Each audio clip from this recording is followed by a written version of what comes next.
I'm Nils Cousin, and this is PwC's Tax Insights in Brief. Treasury and the IRS on December 12th issued final regulations and proposed regulations under Section 892 on the U.S. taxation of income earned by foreign governments and their controlled entities from investments in the United States. Section 892 provides a targeted exemption from U.S. federal income tax for certain investment income earned by a foreign government, which for this purpose includes its integral parts, such as ministries or governing authorities, and controlled entities that are wholly owned and meet specific conditions. The exemption does not apply to income derived from commercial activity, income received from or through a controlled commercial entity, or CCE, or gain from disposing of an interest in a CCE. Prior regulations under Section 892 define core concepts such as foreign government, integral part, controlled entity, commercial activity, and CCE.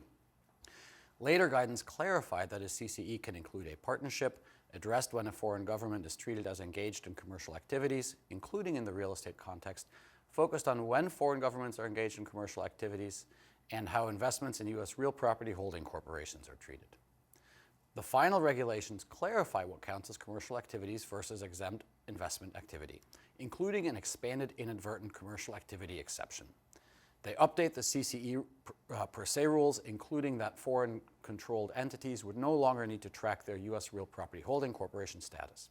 They provide further guidance on the qualified partnership interest exception, previously called the limited partner exception, including adopting a safe harbor.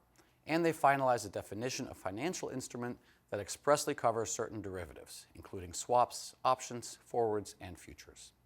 The proposed regulations provide a framework for when acquiring debt is treated as investment rather than commercial activity.